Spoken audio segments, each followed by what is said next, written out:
बातमी आहे नदी प्रदूषणाबाबतची। श्री क्षेत्र आळंदी इथून वाहणाऱ्या इंद्रायणी नदीची दुरावस्था झाली आहे। नदीत रासायनयुक्त सांडपाणी, ड्रेनेजचं पाणी सोडल्याने नदीचे पावित्र्य धोक्यात आले आहे। नदी गटारगंगा झाली आहे। नदीच्या पाण्यात मोठ्या प्रमाणावर रासायनिक फेस आलाय। एकीकडे जलप्रदूषणाच्या गप्पा मारणारे सरकार यावर काही बोलत नाहीये, असा प्रश्न स्थानिकांनी उपस्थित केला आहे। आळंदीत येणारे भाविक हमखास इंद्रायणीत मोठ्या श्रद्धेने स्नान करत असतात, त्यामुळे नदीच्या प्रदूषणाकडे प्रशासनाने लक्ष देण्याची गरज आहे। रामकृष्ण हरी।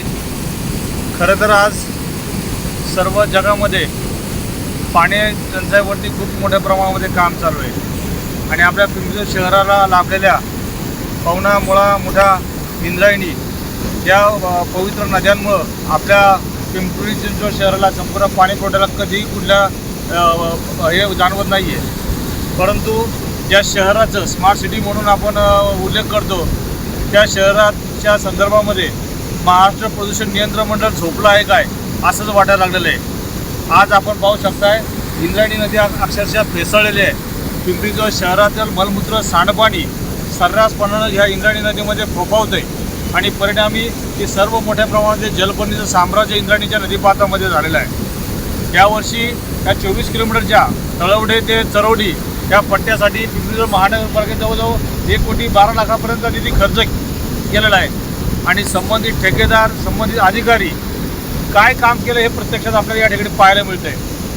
फक्त ठेकेदारी पोहोचायचे, त्यांचे बगलबच्चे पोहोचायचे आणि या इंद्रायणी माता, ज्या इंद्रायणीचं तीर्थ म्हणून आलेला वारकरी भाविक फक्त पाणी पितोय, त्या इंद्रायणीची अवस्था अगदी गटारगंगेपेक्षा वेगळी नाही आहे।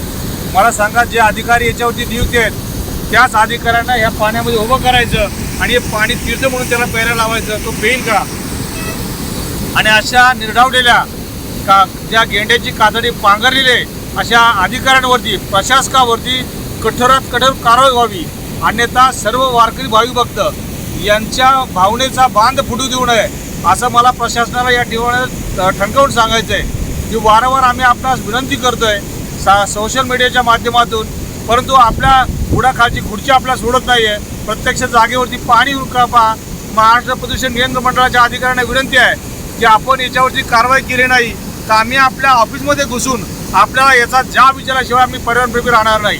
आणि स्मार्ट सिटीचं ढोलकं बजावणाऱ्या अधिकाऱ्यांनो, सर्व संचालक मंडळांनो, जे त्या ठिकाणीचे संचालक आहेत, स्मार्ट सिटीचे ॲडवायझर आहेत, आपण काय डोळ्यावरती कातडी पांघरली आहे का? हे आपल्याला जलप्रदूषण दिसत नाही का? कधी आपण याच्यावरती आवाज उठवणार आहोत? आमच्यासारख्या या संपूर्ण पर्यावरण क्षेत्रामध्ये काम करणाऱ्या माणसांना कळवळा येतोय की नदी प्रदूषण कधी आपण थांबवणार आहोत? लाखो करोडो रुपये आपण तुम्ही याच्यावरती खर्च करतात। पहिलं हे आमचं सांडपाणी नदीमध्ये मिसळते, ते बंद करा आणि येणाऱ्या वारकरी भाविक भक्तांना इंद्रायणीचं पाणी तीर्थ म्हणून पिण्यासाठी द्या, हीच या निमित्तानं आपल्याला आवाहन करतो।